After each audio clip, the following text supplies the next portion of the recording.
আসসালামু আলাইকুম। আমি বনানী ব্লগার। এই তো সেই দিন হঠাৎ করে একদম কোনো প্ল্যান ছাড়াই বাবার বাড়িতে চলে গেলাম দুপুরের পর।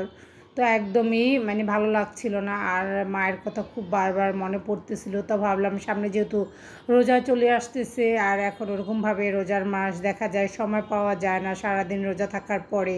তো ভাবলাম মায়ের কবরটা একটু দেখে আসি আর সবার সাথে একটু দেখা করে আসি। তো মেয়েকে নিয়েই আমার ছুটে চলা। তো একদম কোনো প্ল্যান প্রোগ্রাম ছাড়াই যাওয়া হচ্ছে। বাসায় ওরকম করে হাজব্যান্ডকেও কিছু একটা বলিনি, কারণ দুপুরের পর দেখা যায় অনেকটা ফ্রি থাকি। তো ওই দিন যেহেতু মনটা অনেক বেশি খারাপ ছিল আর ভালো লাগতেছিল না, তো আমি একটা একদম সিএনজি রিজার্ভ নিয়েই যেহেতু চলে গিয়েছি। ভদ্রলোক খুবই ভালো ছিল।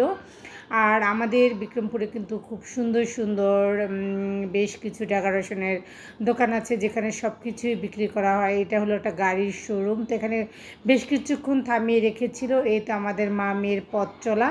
তো মেয়ে আমার সাথে যেহেতু আছে একটু সাহস পাচ্ছিলাম।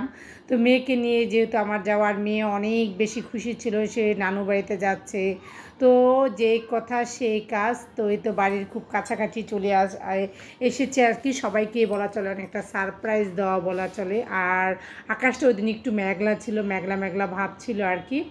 চারপাশে ওরকম মনে হচ্ছিল যে গ্রামে শীতের আমেজটা এখনও যায়নি। আর আমার কাছে এই ওয়েদারটা বেশ ভালো লাগছিল। বাসায় আসার পরে একটা অন্যরকম ফিলিংস, অন্যরকম ভালো লাগা। গাছে প্রচুর আম গাছে ফুল এসেছে, কাঁঠাল গাছে মুচি এসেছে। আমার মেয়ে তো খুব বেশি ছিল।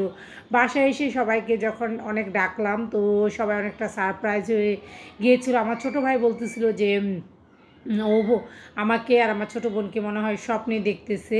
তো স্বপ্নটা একদম সত্যি হয়ে গেল যখন একদম কাছে গিয়ে ওকে আমি ডাকতেছিলাম। ও অনেকটাই আমাকে দেখে অবাক হয়ে গিয়েছিল, আব্বা অনেকটা অবাক হয়ে গিয়েছিল, তারপর আমার ভাইয়েরা তো অনেকটা সারপ্রাইজ হয়ে গিয়েছিল, ভাইয়ের বাচ্চারাও। তো এই তো বাসায় আসার পরে আমার মেয়ে গাছ থেকে বড়ি পাড়তেছিল, নিজের হাতে গাছ থেকে বড়ি পেড়ে খাওয়ার আনন্দই আলাদা আলাদা আর কি। তো বড়ি পাচ্ছিল, আমার ছোটো ভাই ওকে সাহায্য করতেছিল।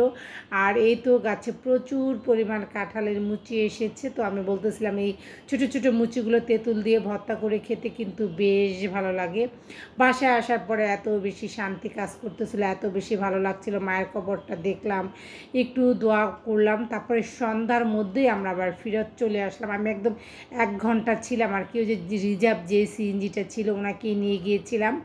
তো হঠাৎ করে যেহেতু যাওয়া আর হঠাৎ করে যেহেতু চলে আসা, তো এই মুহূর্তটা আমার কাছে একদম অনেক বেশি ভালো লাগছিল, কারণ আমি কাউকে এরকমভাবে জানাইনি। তো আমরা ব্রিজে উঠতে উঠতে মাগরিবের আজান পড়ে গিয়েছে, সন্ধ্যা হয়ে গিয়েছে। তো এটা হলো ব্রিজের ভিউটা। আর হঠাৎ করে যেহেতু গিয়েছিলাম, তো আমার অনেক বেশি ভালো লাগছিল, কারণ সবাইকে সারপ্রাইজ দিলাম, নিজে অনেকটা সারপ্রাইজ হয়ে গিয়েছিলাম সবাইকে দেখে। সবার হঠাৎ করে এই মুহূর্তটা দেখে অনেক বেশি ভালো লাগা কাজ করতেছিল এখানে। আল্লাহ হাফেজ, ভালো থাকবেন, দোয়া রইল।